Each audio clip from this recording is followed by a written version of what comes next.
James. We're back with another episode of Finding Our Voice in the Midst of Chaos. And we are going to talk today about a specific topic in emotional intelligence when we talk about when we tend to get hurt or there may be unresolved pain from our childhood and triggers are hit, we tend to withdraw. So we're going to talk about that. And I think it's very fitting to talk about that, especially since we're in the heart of the holiday season.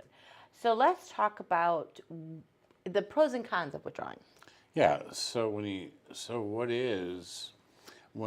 does it look like if we withdraw from the holidays? Does that mean we don't celebrate Christmas?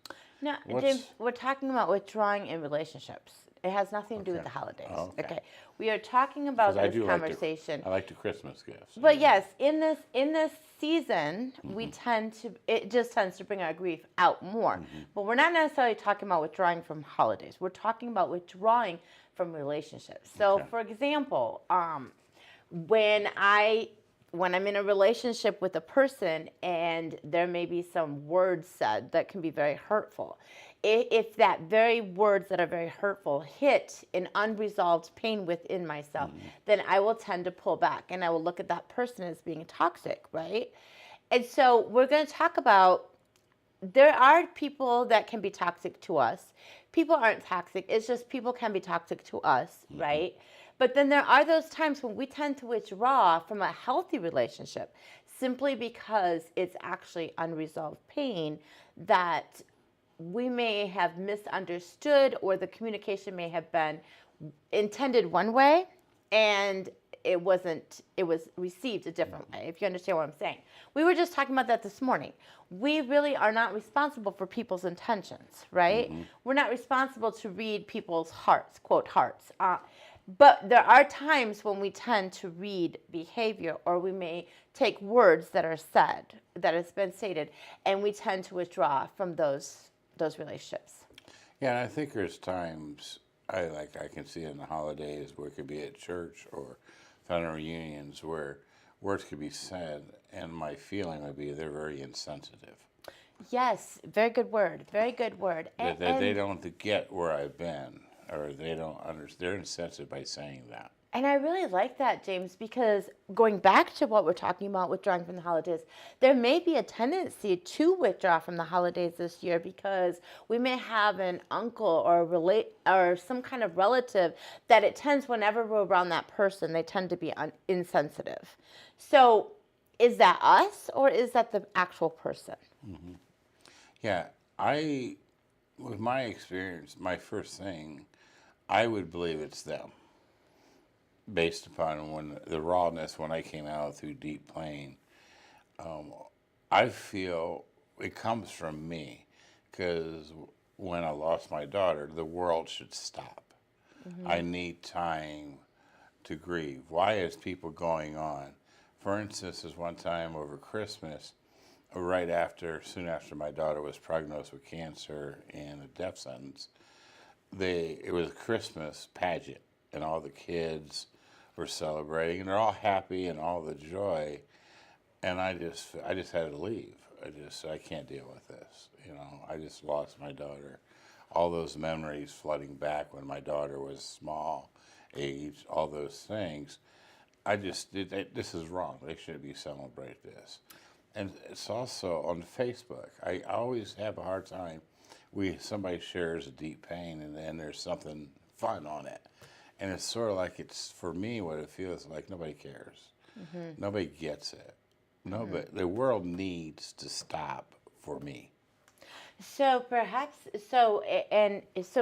in that situation, when we feel that the person is insensitive, where you're talking about, it's really perhaps our own expectations that we have for ourselves, and then we project those expectations onto others. So, for example, as you were sharing with, your daughter just got diagnosed with the death sentence, everything, like, the cancer. And so now you're going to a pageant and everyone is all happy, and so there's this pressure that you also should be very joyous, but you can't, coming off of the news that you just received. So therefore there's an expectation that you have on yourself that you now project on other people, because it kind of seems like when trauma happens, we can never undo or unsee what we've seen. And we then start changing. It changes our perspective. It changes the way we see things. It changes every dynamic of us. And so somehow we kind of want to get back to that where we didn't see it, but we can never unsee it. And I like where you're going, Nancy, because it could be our own expectations. And you don't recognize it right away. But once you start looking at yourself and say, I'm kind of fickle, the world isn't about me. So when I go through that feeling, the world isn't about me. I'm fickle here. That it feels fickle. So then we had a tendency to go the other way. I should suck it up and then rejoice in them. So we either do, at least I did a number of things. One, I isolated and judged everybody in my a high self-righteous seat. You don't know what life is. As a matter of fact, you better be glad you got your kids and you got this. Right. You don't appreciate it.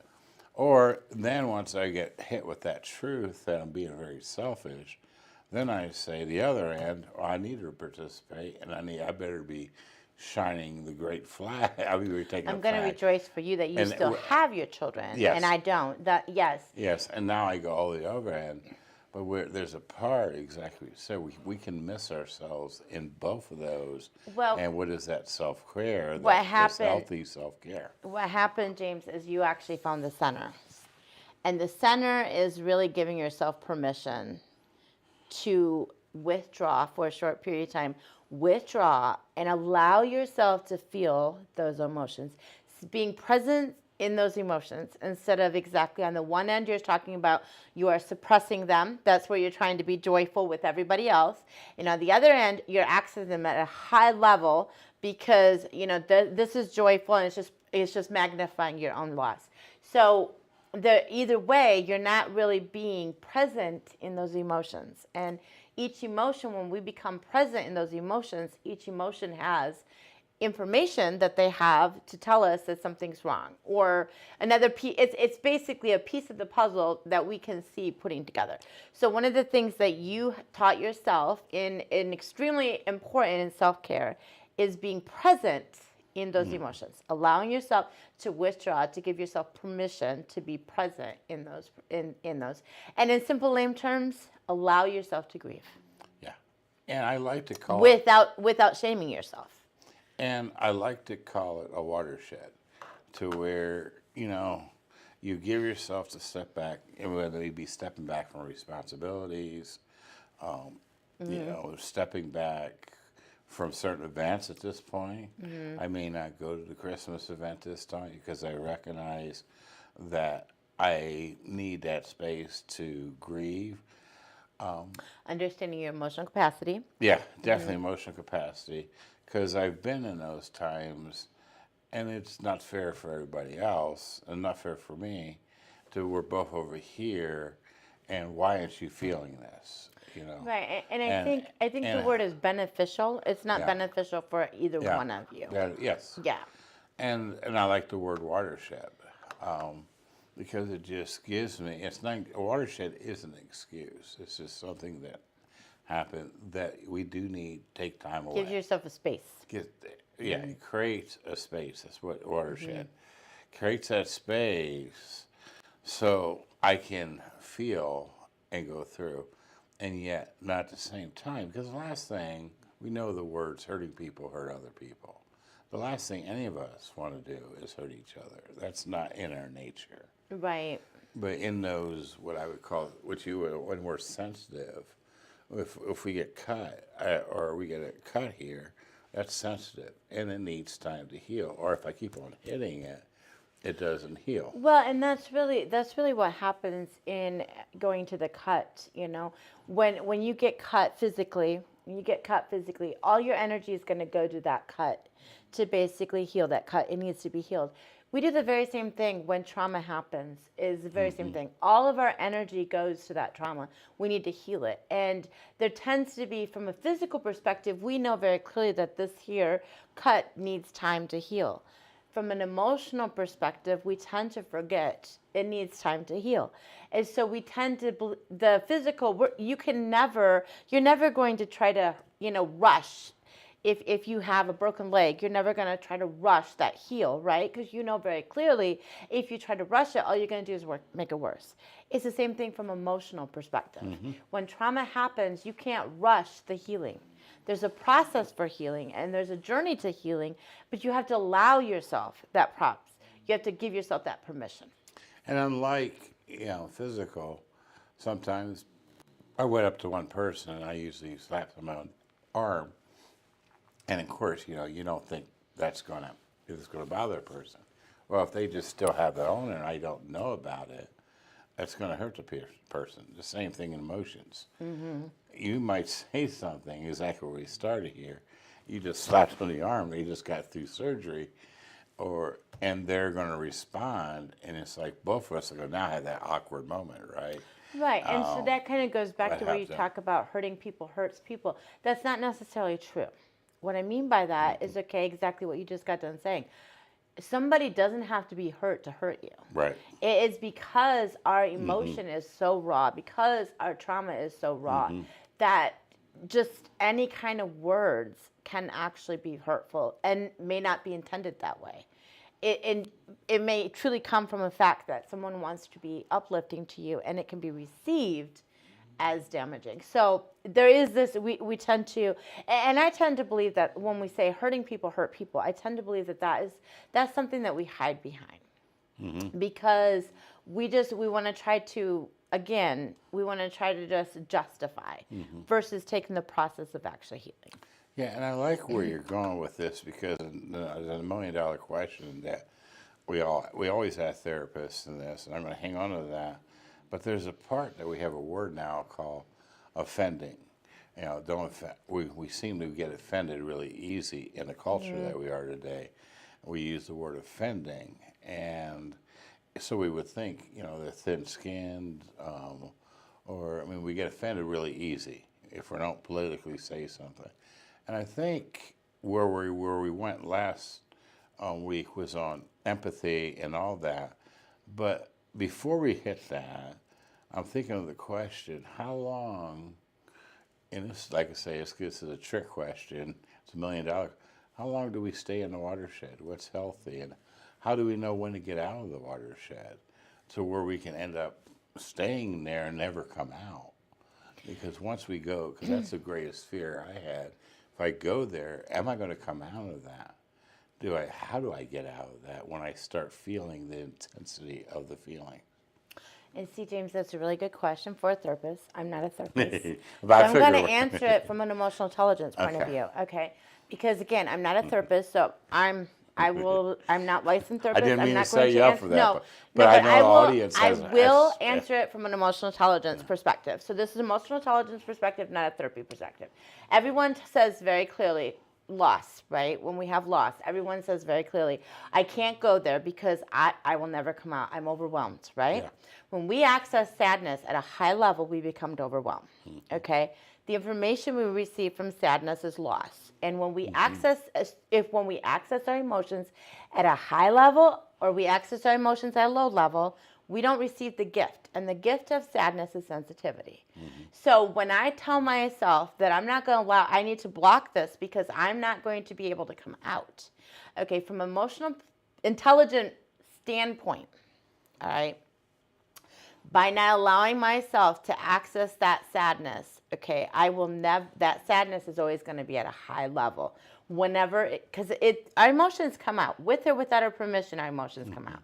And so if I don't give it attention, and ironically, an emotion only lasts 90 seconds, James. That's it.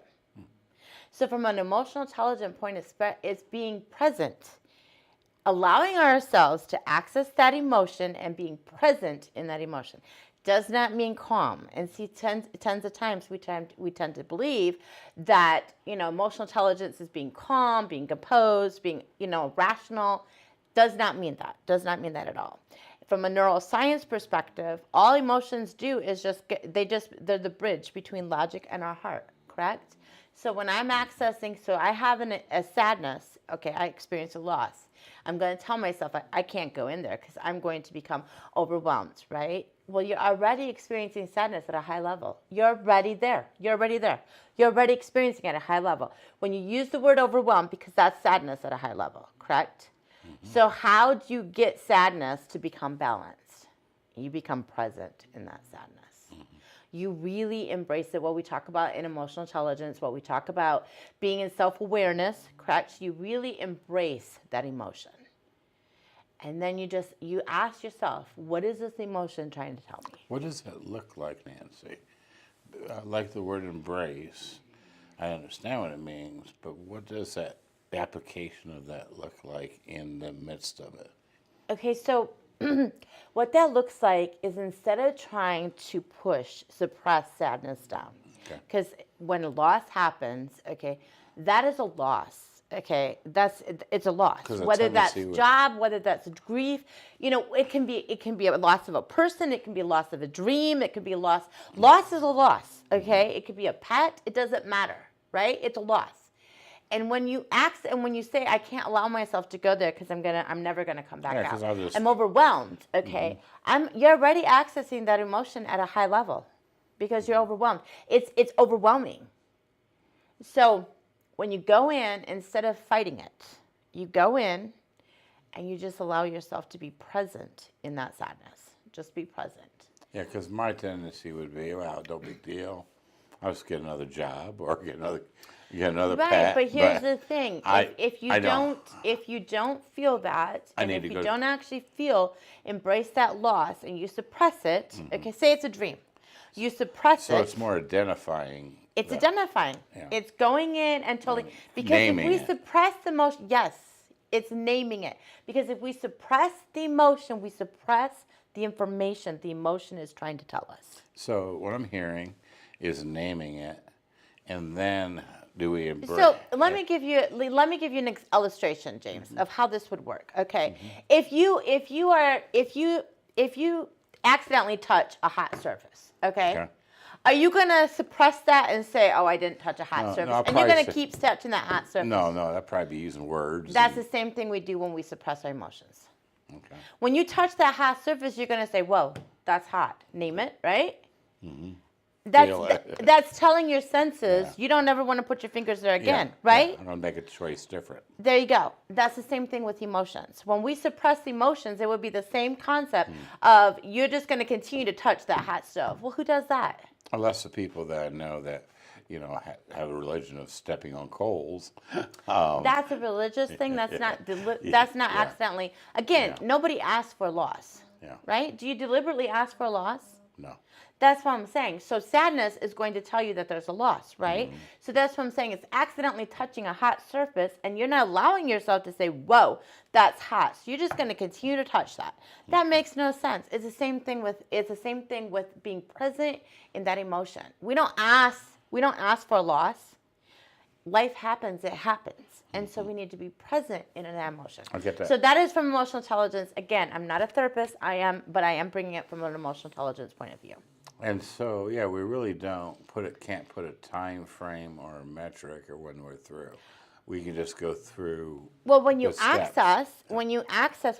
being present in that emotion, you embrace that emotion, you embrace the information that emotion is bringing, and you start being present, and you allow it, instead of suppressing it, you allow it to come. You're going to cleanse from it, and then you're going to receive the gift the emotion gives. And the gift is sensitivity. Mm-hmm.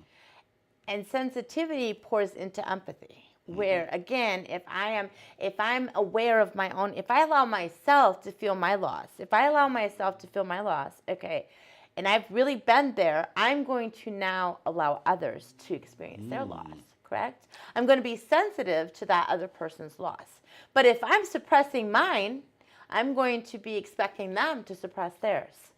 That's the gift of sensitivity. I like that pathway, what you were talking about, how sadness, and the pathway from sadness that goes to empathy. And that, then, what would that look like around the holiday feelings? Now we're talking about us. What about us, people around us, that would have an empathy because we have taken the time to, what you would say, cleanse or identify our feelings? See, What so does that look like to them then? Because one of the things that we tend to do as I think it's just a human nature. I'm not, again, I'm not into psychology either, but one of the things we tend to do is when somebody has tragedy, somebody has, tragedy happen or trauma happen to them, we tend to want to fix them. Okay? Empathy is the ability to sit with a person without losing myself. I'm just sitting. I'm just listening. I'm just sitting. And out of that comes tremendous amount of healing. You've experienced that yourself, okay? When you were going through your trauma, when you were going through those dark moments, you didn't need me to fix you. All you needed was just somebody, as we talk about safe space. You just needed a safe space to where you could really verbalize those emotions that you were feeling, verbalize the information of those emotions that you were feeling. And when that happens, through that is where healing begins. Because through that, again, emotional intelligence is the bridge between our logic and our heart. That's all it is, right? And so our heart is going to tell us right away something is wrong. Our logic is trying to grasp and try to figure out what is wrong, how is this wrong, right? And so we don't need to be fixed. We don't need to be put back together. When we have someone listening in empathy and just sitting and listening with curiosity and asking, because they're actively listening, they're asking the right questions. Through all that, as you are confessing, so to speak, right? As you are proclaiming, would be the word, as you're proclaiming all these feelings and all these emotions and everything, you start getting your aha moments. You start getting, I like to call it your steps. You start getting your steps back because it's inside you. You're starting to get that back. And through that, that's where your healing journey begins. That's really where your healing journey begins. Because one of the things about emotional intelligence is when I sit there and I'm present in my emotions, I'm actually taking back my power. And when trauma happens in our lives, we lose our power. And so that's really, when we have other people try to fix us, we continue to lose our power. We continue to give away our power. True empathy is just being able to sit there with curiosity, seeking to understand, okay?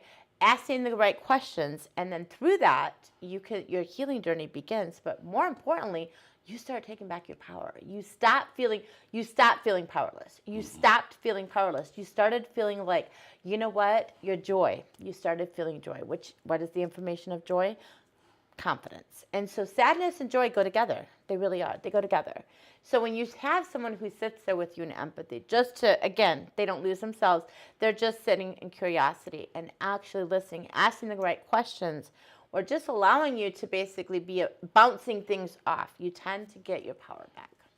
I'm excited where this conversation is going, Nancy, and I think for next week, I think we stay on the holidays the next week and talk about what does that power look like as we get in the holiday season and get into the joyous thing, and how can we maintain that, and also how can we be aware of people around us this holiday season that we could be a funnel of empathy through them. I think that would be really great in our next podcast next week. I agree.